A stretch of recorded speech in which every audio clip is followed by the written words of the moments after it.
Devemos fazer o suficiente, mas não demais. Isso é sempre tentar manter o equilíbrio, porque o excesso é o playground do diabo. Ele ama o excesso e ele realmente não se importa se você faz muito de algo ou não o suficiente. Ele só quer que você seja excessivo de uma forma ou de outra. Em 1 Pedro 5,8 diz: sede bem equilibrados. Repitam: equilibrados. Sede bem equilibrados, pois o diabo, vosso adversário, vagueia ao derredor, rugindo como um leão, com fome feroz, buscando alguém a quem possa devorar. Então ele não pode devorar ninguém, mas aparentemente, se estivermos desequilibrados, abrimos a porta para ele. E é tão fácil ficar desequilibrado. Como cristãos, sabemos que devemos servir e fazer coisas pelas outras pessoas e nos sacrificar para fazer coisas para elas, mas por outro lado não devemos nos tornar agradadores de pessoas, porque se fizermos isso, não estaremos agradando a Deus. E o apóstolo Paulo disse em Gálatas 1:10, se eu estivesse tentando ser popular para com as pessoas, eu não seria mais eu não teria me tornado um apóstolo do Senhor Jesus Cristo. Veja o que você pode perder apenas por agradar as pessoas, em vez de agradar a Deus. Agora, às vezes, quando você toma a decisão de não agradar as pessoas, isso lhe causa dor e sofrimento, porque quando elas querem ouvir sim, não ficam felizes quando você diz não. Quando Deus me chamou para ensinar, as mulheres não faziam isso. Simplesmente não era. Havia talvez umas 2 mulheres que eu conhecia que faziam isso, mas eu não sabia que as mulheres não podiam ensinar a palavra. Então, é incrível o que você pode fazer se não sabe que não deveria fazer aquilo. E eu estava tão animada, tão animada. E eu pensei que todo mundo ficaria animado por mim também. Mas sabe, não funciona desse jeito. Moisés disse que esperava que as pessoas entendessem que Deus o havia chamado para libertá-las, mas elas não entenderam isso. Veja, e assim, às vezes Deus coloca algo em nosso coração e não conseguimos entender porque outras pessoas não entendem que Deus colocou lá, mas às vezes é melhor apenas fechar a boca e esperar e deixar Deus mostrar o fruto. Mas eu não sabia disso e eu ficava... E me pediram para sair da minha igreja, acabei enxotada da comunhão. Eles disseram as coisas que eu tinha sido batizada no Espírito Santo e disseram... Eu estava falando em línguas e disseram, esta coisa que você diz que aconteceu com você, isso é tão triste para mim, sabe? Não podemos dizer que não está na Bíblia, mas não faz parte da nossa doutrina.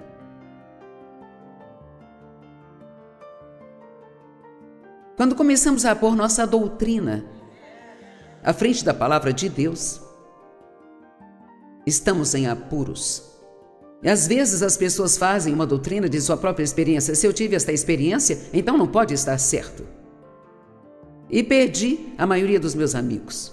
Algumas pessoas ficaram conosco, meio que nos tornamos a ovelha negra da família e assim por muitos e muitos anos.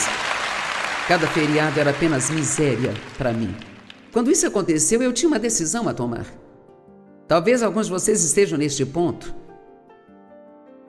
Eu aprendi no decorrer da minha vida e posso olhar para trás todas as vezes que Deus estava pronto para me promover, eu recebia um grande ataque de rejeição das pessoas ao meu redor que eu amava. Agora, se alguém com quem você não se importa te rejeita, você não se importa com isso, sabe? Agora, nenhum de nós quer ser rejeitado por ninguém, mas realmente dói se é alguém que você espera que apoie você. Eu olho para trás para os anos de solidão e, nem mesmo sabendo 100% ao certo se estava certa, eu estava ouvindo coisas novas que nunca tinha ouvido antes. E eu sou tão grata por ter tomado a decisão de ir com Deus e não com as pessoas.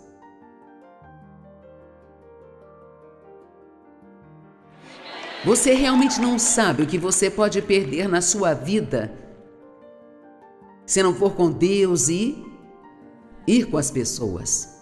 Bem, eu não estou sozinha mais, então Deus compensou tudo. Tente manter o equilíbrio em sua vida. Você sempre tem que estar endireitando suas prioridades, elas não permanecem retas sozinhas. Você tem que estar sempre, eu ainda faço isso, eu tenho que olhar para as coisas e dizer, estou fazendo muito disso, não bastante daquilo, estou descansando, passando tempo suficiente com as pessoas, tempo suficiente com a minha família.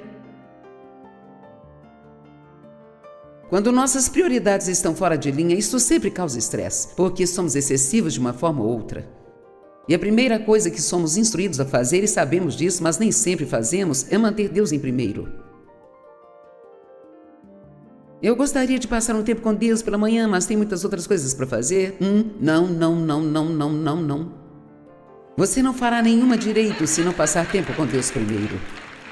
E qualquer que tenha sido o tempo que você disse que não poderia passar com Deus, você desperdiçará esse tempo e muito mais se estiver tentando fazer algo sem que Deus seja a sua prioridade antes de começar o dia.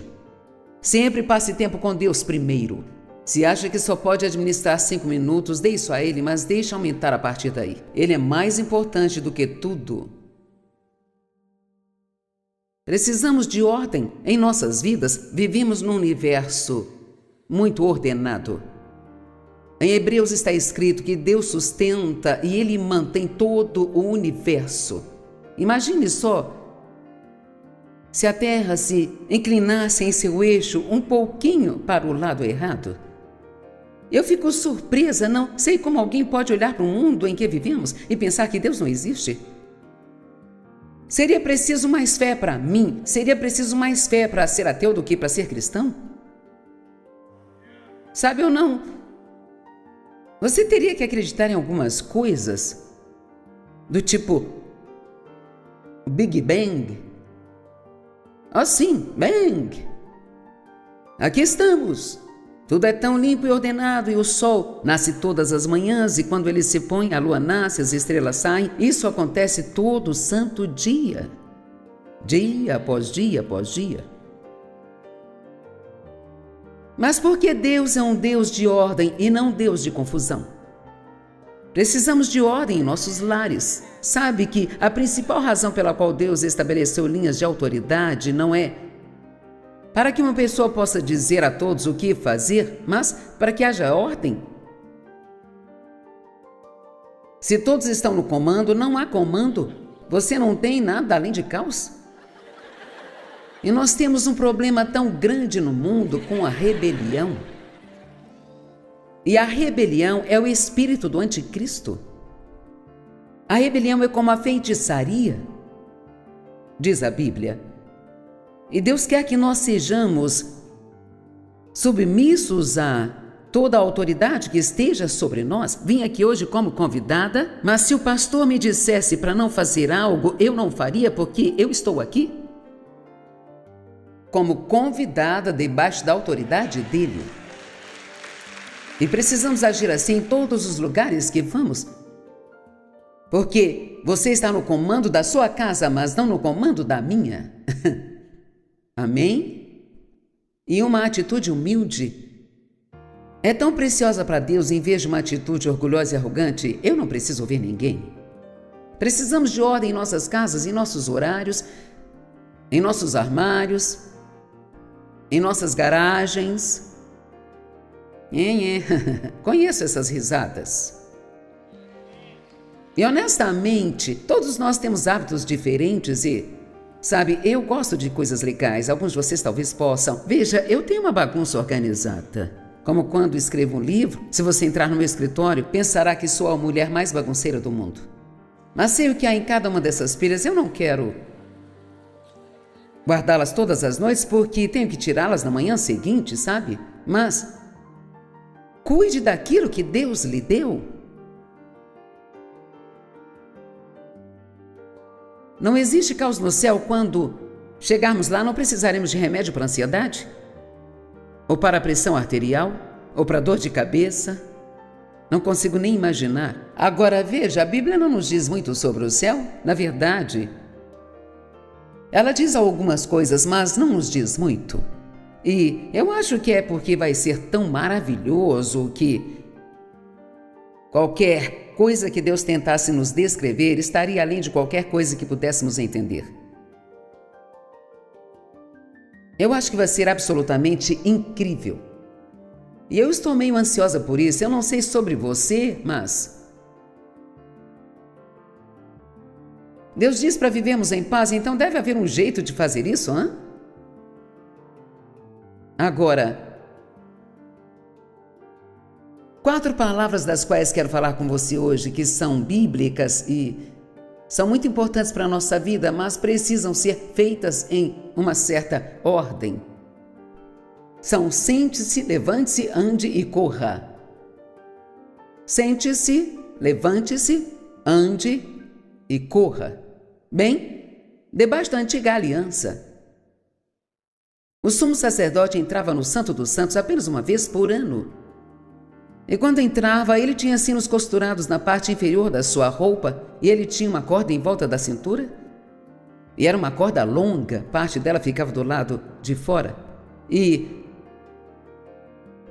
não tinha descanso debaixo daquela antiga aliança, era tudo orientado para o trabalho.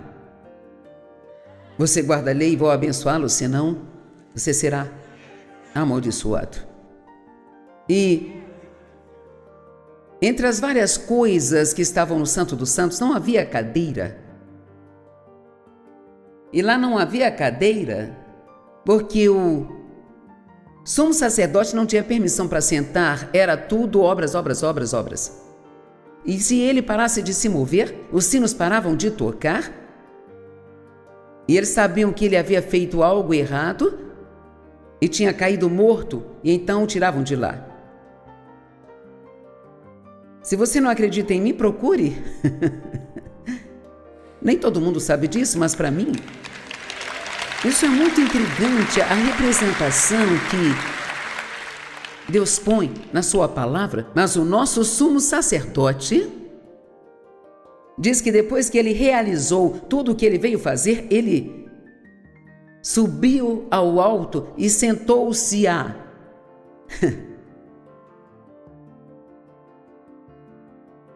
direita de Deus.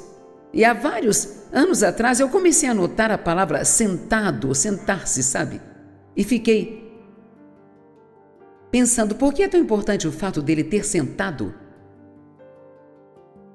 Porque era muito significativo que ele fosse agora nosso novo sumo sacerdote, que nunca teria que entrar no Santo dos Santos todos os anos e oferecer sacrifícios por seus pecados e pelos nossos pecados, mas ele ofereceu um único sacrifício perfeito para todos os tempos, para todas as pessoas, e nunca terá que ser feito de novo.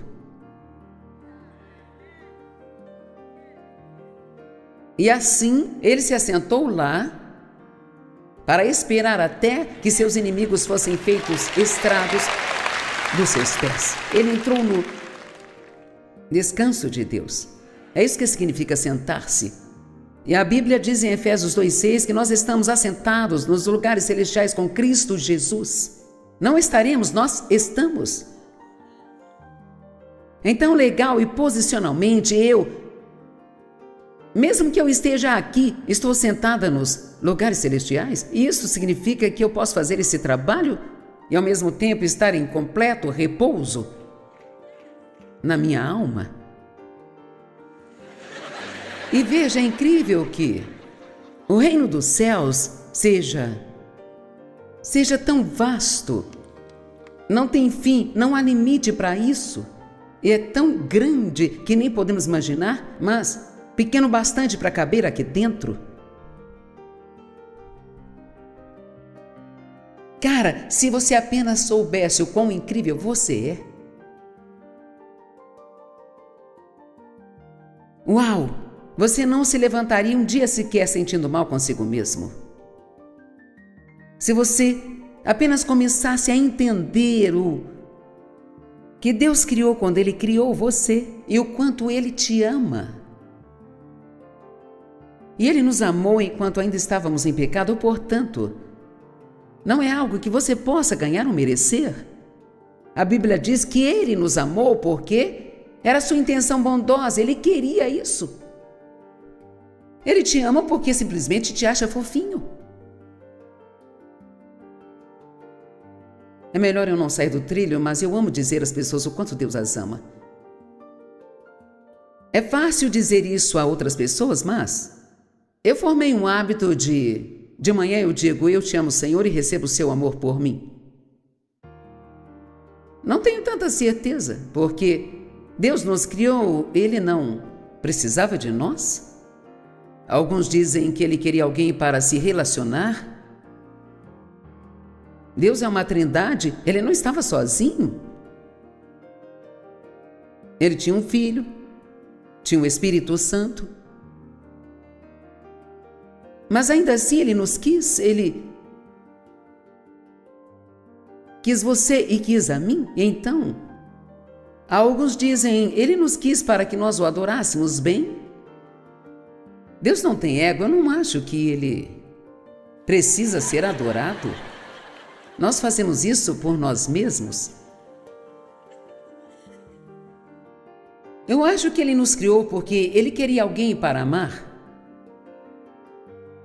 Veja, o amor tem que ser dado o tempo todo, não pode ficar parado, não pode ser como uma água parada. É por isso que precisamos dar o tempo todo, Deus nos dá e devemos dar, Ele derrama e devemos derramar, Ele libera e nós devemos liberar. E então você mantém a água fresca fluindo o tempo todo de você. Mas se Deus derrama e pomos um fim na fonte, não fluímos nada, então nos tornamos mortos, fedorentos. Então não haverá mais espaço para Deus derramar mais nada? Uma história que uma mulher me contou, que acho muito boa. Ela disse, eu não estava tirando mais nada de suas conferências, embora eu tenha vindo por anos, sabe?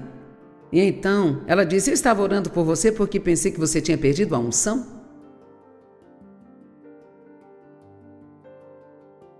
O que há de errado com a Joyce, Senhor? Eu tirava muito proveito dos seus ensinos e agora ela está perdendo a unção, talvez esteja em pecado? Então, ela orava por mim. E ela disse, Deus me parou um dia e disse, Joyce não é o problema. Ele disse, você que está, agora ouça, você não está ganhando nada com o ensino dela mais, porque você está tão cheia que não há mais nada que caiba aí dentro até você começar a distribuir um pouco do que ela colocou aí.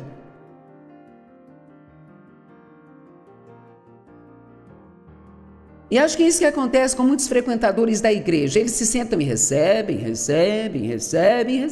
Quase nunca dão ofertas, mas só recebem. Nunca tem tempo para servir, nunca tem tempo para participar de nada. Então, logo não há lugar para você colocar mais nada, sabe? Então você começa a ficar insatisfeito e você começa a pensar que tem algo de errado com o pastor. Talvez seja melhor você olhar para sua base primeiro. Eu não acho que um cristão pode ser feliz e egoísta, sabe? Isso não é possível. Então, essa é mais uma das minhas histórias também. Então, Deus disse, ainda resta um descanso sabático, mas espera. E você pode entrar nele hoje. E quando a Bíblia fala de sentar ou estar sentado, está falando desse descanso sabático, mas o descanso sabático com Deus não é um descanso do trabalho, é um descanso no trabalho. Eu estou aqui, trabalhando agora, mas eu estou descansando. Estou aqui, mas estou assentada nos lugares celestiais. Agora, legal e posicionalmente, estou lá no que diz respeito a Deus, mas praticamente eu tenho que dar todos os passos aqui que me permitirão viver esta vida de descanso, o que significa que eu tenho que olhar para a minha vida regularmente e eu tenho que cortar as coisas que estão causando estresse, que estão me sobrecarregando, fazendo com que eu fique rabugenta e irritada e colocando a culpa em todo mundo. Hello? Então a Bíblia nos diz para sentar, também para ficarmos de pé, para enfrentarmos o inimigo, de pé contra a tentação. Ela nos diz para andar em amor, andar em Deus, andar em retidão, andar pela fé, andar no caminho estreito, e também nos diz para correr, completar sua corrida e correr para vencer. Mas você já viu um bebê sair do berço e começar a correr imediatamente? Claro que não. O que eles fazem? Primeiro aprendem a sentar. Há uma lição aqui para você aprender. Primeiro eles aprendem a sentar e isso leva tempo. Quando se assentam eles ficam caindo. E aí eles começam a chorar. Depois se levantarão. Demora um pouco para aprender a sentar. E então finalmente aprenderão a se levantar apoiando em algo e... Então é um grande negócio.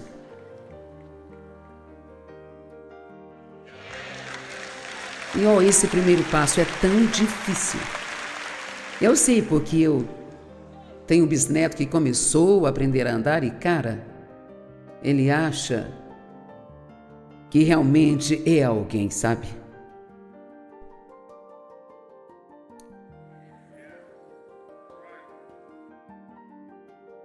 Está difícil para ele, mas logo ele começará a correr. E temos que fazer isso nessa ordem. Aqui está o que acontece. Isso aconteceu comigo. Acho que isso acontece com a maioria dos pastores e pessoas no ministério. Eu sabia que era chamada para o ministério, então comecei o ministério. E a primeira coisa que eu pensei foi em algo grande. Não é essa a primeira palavra que nos interessa tanto? Grande. Eu queria que fosse algo grande e crescesse. Eu posso lhe garantir que Deus não está tão interessado em tamanho quanto em qualidade.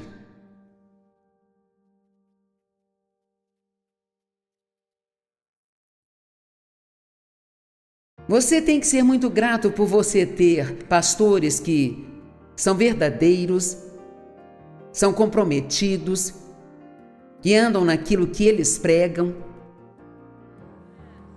que se importam com você e se preocupam em ajudar as pessoas. Isso se comprova pelo quanto de dinheiro e esforço colocam em missões. Eu não acredito que você possa chamar uma igreja de igreja se não tiver evangelismo.